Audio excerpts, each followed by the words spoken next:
Hi everybody, my name is Rosemary and today I'm so blessed to be in company of Contest Channel. Yeah, Uh-huh. this is Simon, Mhm. Context Channel, Mhm.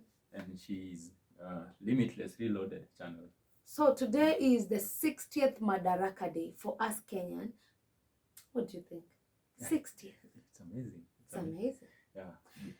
Yeah, so happy Madaraka Day everyone. And since the day it's 6 now, and we were just looking at the speech of Mr. President, and we thought to ourselves maybe we can go through it and look what is the impact of that speech for us common wananchis. What do you think? Exactly. It's interesting, and this debate is quite timely, really. Yeah. It's timely because he made a speech, and we should break it down maybe to our brothers, our viewers, and our sisters. Yeah, true. So that maybe we can share ideas of what's its implication. Yeah. So first of all, mimi nataka tuanzie na that tax. It is 5% excise duty on makeup, on human hair, false beards, eyebrows, eyelashes, and artificial nails. So what's my view? What's your view on that? You know, as a man, I would love to know what is your view on this. It is interesting. At first, it's not the end of the world. It isn't. And but this will be hard on ladies. It's going to be hard. But I think it's beautiful. It's high time that maybe we embraced that culture of bearing our burden, right? So if the products you use here only increase by 5%, it's not necessarily the end of the world. The difference will only be something little. Like if it was 100, it will be 105. So utasema wasichana waache makeup? Not necessarily hawataacha. And remember, talking about Common Mwananchi, very few Common Mwananchi think these are basic. But I know. Yeah, but it matters to really. Yeah, it's an increase that Kenyans must shoulder. Thankfully, it's not significant, and it's not basic. It's not something that somebody will get ill if they don't use. But it's good, like makes our people happier. Yeah, but it's not something that maybe people should be very, very angry over. Yeah. Because as we said, our country is at 60. Growing. Yeah, our country is at 60. We need money. A 60-year-old man needs money. Yeah. And there's no other shortcut. Yeah. I cannot eat at his mother's place. All right. Yeah. So another thing I would love to ask you, it's about is the house levy justifiable for us? Good. That's a very timely question for this time. And let me tell you, my sister, this country, we rise and fall as one people. Okay. It's not fair for some of us to be living in good houses or maybe modest houses while our brothers live in slums. Okay. Like, it's high time that we accept that we are our brother's keeper. Okay. We reject that competition mentality, that willingness to have some of us so poor, maybe so that we can be looking or laughing at them or something. Okay. So let's accept that there is people among us who need housing and they don't have a pay slip, and it is the responsibility of this government, which will work for the rich and poor, to give them the housing. So how will the government do it? Since this country, we don't have resources, and you know the former regime took all the loans. We don't have opportunity to take loans. So maybe the only chance we have is to bear this responsibility. Let us who have something to contribute. And importantly, note that it's not everybody. It's somebody with a pay slip will only contribute, and it's an investment scheme. Yeah. It means everybody investing now will be paid, and several times high. The president said that if you invest, what you invest will be double. But it was said if you want your money back, it's gonna be taxed again. Have you seen that? Yeah, it will be taxed again as investment. But as you said, it will be first doubled. Like, there is a way that you contribute and the government contributes. That money is used to build houses. But when you need it, you'll be given double. And so if they double and then maybe they tax you maybe 10%, you still have gained. But you'll have carried that moral responsibility of ensuring your Kenyan brother Mhm. has a roof over their head. That's what I think. Okay. It's not wrong. I'd also love to ask something about food. Yeah. There's tax everywhere, you know, Yeah. increased tax on Yeah. so many things. Yeah. But my question is, and my question stands for so many people. Yeah. We are wondering if the food prices Mm. are they likely to the prices are they likely to go high, or what is gonna happen Oh, thank apart you. from all these other taxes that are ongoing? Thank you. I like how you asked. Mm. The bad news is that the food prices are already high. We are feeling it. Of course. We are feeling it, and among them, the cost of sugar. Yeah. It's so high, such that first we don't afford it, Yeah. and when those who can afford it still, we are told that there's a possibility that there's poison. You remember that Yeah. scandal. So Yeah. I don't know how sadistic people can be. I was Yeah. wondering, are the people in How power, do bad, they want yeah. us not to consume sugar? What is it? Yeah. Or Mhm. do they just want our life to be miserable? But what I'm saying, Mhm. we are very lucky this country in that Mhm. this is not a desert country. Mhm. This is not Saudi Arabia or UAE. Yeah, we don't or have so much resources. This is not Chad, Yeah. where it's a desert. Yeah. This year that we have had so good rain, so much good rain, Yeah. I can assure you, and can take this to the bank, Mhm. the food prices will go down. Okay. Because farmers will start harvesting. Yeah, sure. Yeah. So in few months, Mhm. those who planted early maturing varieties of food will start harvesting. Yeah. That will start circulating. Maybe green grams, Mhm. beans, whatever. Mhm. And then in 6 months, Mhm. the maize will mature. Then Kenyans will harvest, Mhm. and wheat too. So such that the bread will go down. So what I think, Mhm.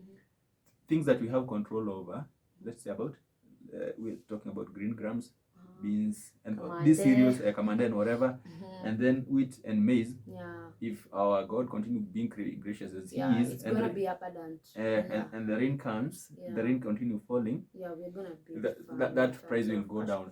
So the problem now for me is sugar. We don't understand the game. We don't know any other way that gonna go down. The sugar might never actually decrease. That's scary because it's controlled by things and people we don't know. Yeah. We are told Kenya produces sugar.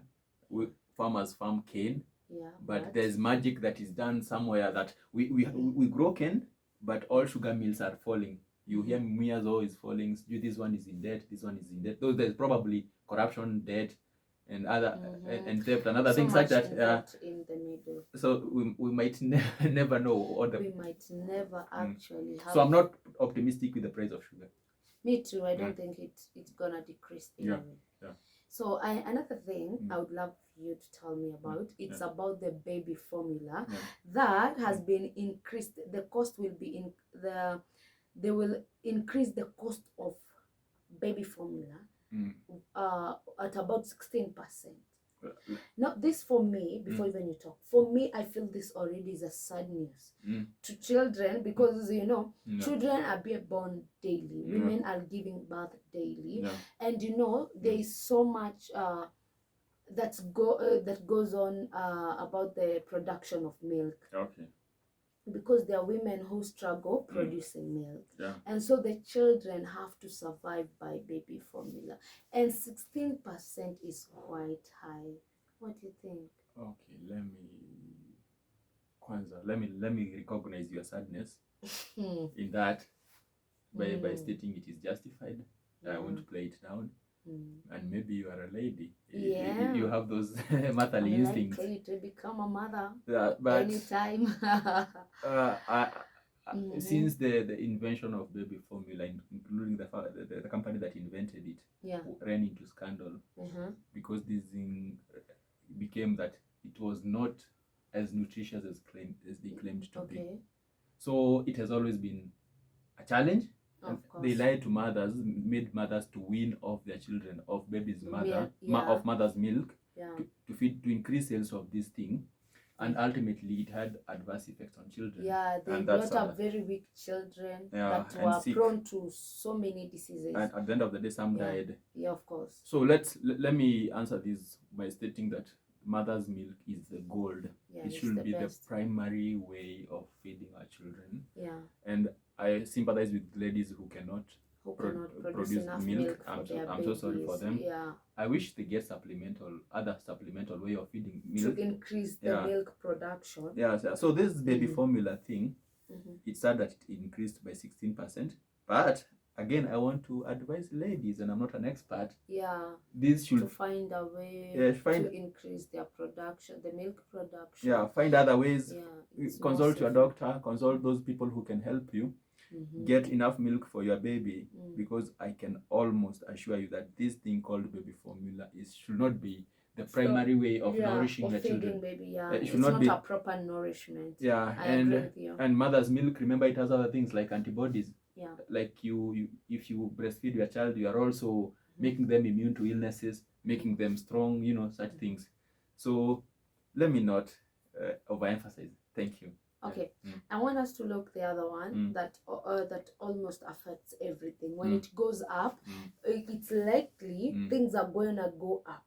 For instance, for example, when fuel and petroleum products go high, you find even eggs, their price has gone high, and you wonder why. And then someone will tell you, those eggs are being transported by a car that is using fuel. I don't get it, but maybe you can tell us more about it. Let me tell you something.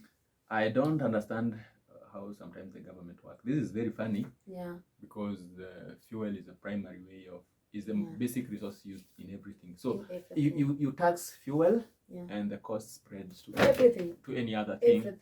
But the problem here, this irresponsibility started with taking irresponsible loans.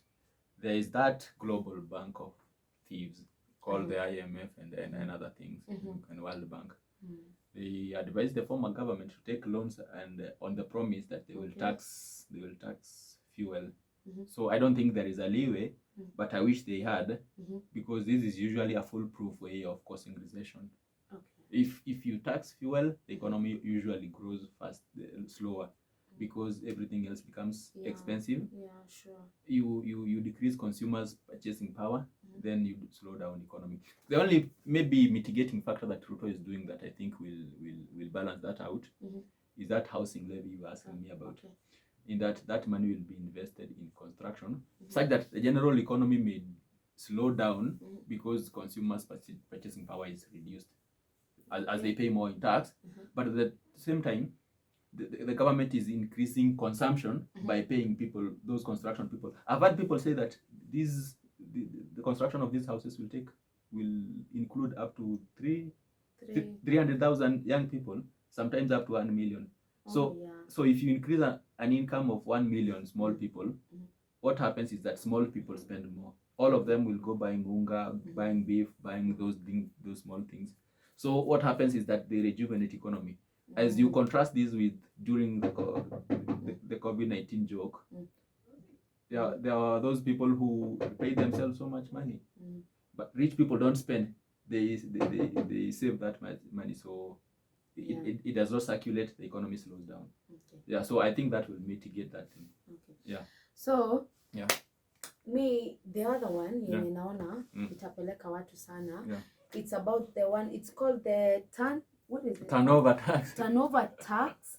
About, is it 3% on? Is it on Mamba Boga and those people who have a sales of 1,000? It's 3% turnover tax on hustler business. So business with 1,370 sales per day will start paying 15,000 tax per year. I don't understand even how KRA will be able to how can we watakuwa wanaenda huko mashambani like but I feel something here, and they might be shooting themselves in the foot. Let me tell you what I think. First, they might start taxing these through mobile money transfer. Maybe if you register a business, you register a business, you pay. That's why I think Wahindi are very smart, because they do only cash only business. This people are gonna go that way. This might force people to go back to cash to hide their transaction. But now when you're banking the money, you're gonna be asked there. No. Very few people use banks. But they have to come up with a way of making this people looks are like gonna a pay joke. this. This looks like a joke. I don't think it is a sound economic policy to tax people on turnover, because turnover is not a profit. You could be turning over money and making losses. So if the government continue to tax you, it pushes you down the slippery slope to hell. Yeah. So I don't know. I don't know if the government is trying maybe to get more access to spy on people or something. It's funny. It shouldn't. I don't know. This is very funny. I wish there was another way of doing it, but taxing turnover. Yeah. It's quite. It's funny. I don't even have a better word for it. Yeah. It's quite Let's wait to see confusing. if they will be able to tax these. Let's see how they will do it, basically. But taxing turnover, especially for small businesses, I don't know what they were thinking. Unless maybe they tax people at electronic tax register or something, but I don't know. I'm here to see if Mama Mboga will have that electronic tax register. By the way, Mandamano, you have just whispered on me. What do you think? Unajua watu wamejam. Because I'm saying, like even online, our former prime minister supporters are here telling the UDA, the people who voted for our current president, they're here telling them, oh, kitawalamba, kimeanza kuwalamba, tuliwambia, you know, and even the UDA supporters, actually, they are saying, wow, you know, we are facing the music right now. And you know, you can't go in another country. We are here. We are facing the problems with you people, and then they are facing the reality of the harsh economy, right? And now I'm wondering if we have been seeing the mandamano that were done only by the who? Raila Odinga supporters. Raila Odinga supporters, right? And now see, what is the future? Is it likely that the UDA supporters will join the mandamano, you know, because now by the way, we are in a very funny place that people have never experienced. Let me tell you something. But you asked a really good question that I love responding. I love to respond that a whole year. Yeah. Okay. This mandamano fast is going nowhere, and I have reasons to tell you. First, the initiator set it like a goal, like he must go to mandamano now, like he's been looking for reason. Okay. So he's using like snowballing technique or finding for any reason to get to mandamano. And people are not stupid. People like, you know, consistency pays. You cannot tell us that we go to mandamano this time round because you think your victory was stolen. Then before you finish that, you tell us, oh, because of the Yaunga. Before you go that, you tell us, oh, it's because you want the servers open. Before you go, you know, there is a way that you treat people, and everybody realize you are making fools of them. So this mandamano is a dud. It won't go anywhere. It will not go anywhere. What I foresee happening is that maybe he will recruit maybe a gang of 1,000 people. You remember, like the last mandamano was not mandamano. It was like a riot of 1,000 people that was following his convoy, causing trouble. We are yet to see how the government will respond to that. But the mandamano in the real democratic sense, like people rise up and stand and say, oh, we have this or that challenges. They won't, because this is our country, and most Kenyans, even if you hear them saying, they realize this is the burden we have to carry. We don't have any other ways. And then again, mandamano in Kenya is very, very scaring. I have heard what Mr. President was saying, the way a car was burnt in Kawangware, the way a church got burnt. You know, yani, there were so many bad things ongoing. It's like people were waiting for this mandamano to happen. You know, they were like goons, and they wanted to attack something, so they were waiting for those mandamano. So I think mandamano is an opportunity for people who are lazy to go and destroy things that, you know, have been worked for through sweat. So I think mandamano, for me, it's a no. We better find another way. Maybe we can find another way to speak to this president of ours and our leaders without us necessarily going for mandamano. And I want to remind you that even those going for mandamano elected an MP, if you feel aggrieved or something is happening, why don't you just write a motion and pass it to your MP? Or maybe write a motion and pass it to an MCA, because so that we become a civil country. We cannot continue behaving like Stone Age tribes. there is no way that destruction of property has been the chief way of solving grievances. Yes. And it is risky for one reason. We've noticed that since 2007, mandamanos always affect one people. Ban people's business, ban whatever. And what scares me is a moment when those people whose business get banned, those people who lost people during post-election 2008, if one day they decide to take the law into their own arms and defend themselves, I don't think we will have a country. So I like calling upon everybody to be responsible. Yeah. We all belong here. Na hakuna mtu anahitaji ruhusa ya kukaa Kenya. Nchi yetu, you know. And me, what I would say, at the end of the day, we should realize that things are changing, not only in our country, but also globally. Yeah. Economy is harsh on everyone. You not only on Kenyans, but on everyone. So everybody has to come up with ways that you're gonna cover up what is going right now. I want to tell you something and ensure you're gonna be okay. That's very important. I think the current policy of increasing government expenditure is genius. This is one thing that will keep Kenya afloat. Yeah. If you drag behind as Africa. If you look at the comparison of the current times we are in, it is comparable to the Great Depression of 1930s and 1920s. All our trading partners are in depression. The UK is in depression. You know that? Yeah. Germany is in depression.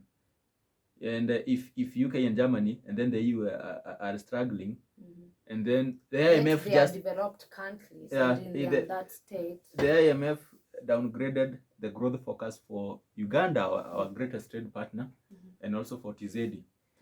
So we are in some kind of depression. So and during depression, business go down. So the only way that a president can help people is, investing seriously in what do you call them, public infrastructure.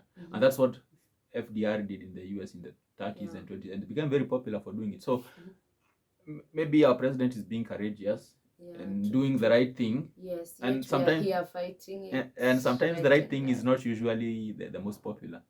Yeah, sometimes the right thing is usually the most unpopular thing. Of course. And most likely that is being, clumped to no, we don't want this. But I think at the end of the day, it's gonna help us. What we need to do as a person, you have to check on yourself that you don't fall onto this depression. Find a way to just make sure you'll be okay. All right. Yeah, just make sure you have food on your table. Good. Make sure you have food on your table. Don't die. Depression. Ensure you work hard. Kama uko na kashamba ucha, panda vitu. Anza kuinvest hata ushago. Kama unakuwa na ka place, enda ulime, leta na upande kitu kama cereals zenye uta affectwa sana na market, such that mabroko akataka kununua you store. And like carrots and nyanya manze utabaiwa 10 bob hapa per kg, and it will be very sad. Kama and you're gonna fall into depression. Kama uko na opportunity ya kulima, kuna kashamba ucha, fanya hiyo kitu. Fanya kitu naweza store in case mambo iende south, you'll always have something. Keep potly because like say price their eggs mandatory. If you have your own potly that you can have some eggs of your own and sell some, it's good to, even if the price will go down, at least you have yours for eating. That's what I would basically say. Yes, and thank you so much for staying with us. We were just going through it, tulikuwa tu tunapitia hiyo freestyle. I hope you like it, and if you like it, please put a like on this video and tell us that you want to see more of us. Exactly. Na nyi rende yangu ya Context channel, kindly please like and subscribe, turn on the notification bell. Na nimewa promise content takuwa tu muhimu. Takuwa mata. We are just starting out. Actually, I have only 8 subscribers. Please take me to 100. Take me to 100 subscribers, and I'll appreciate. Okay. Yes, because I know you will. Thank you so much for joining us. Till next time.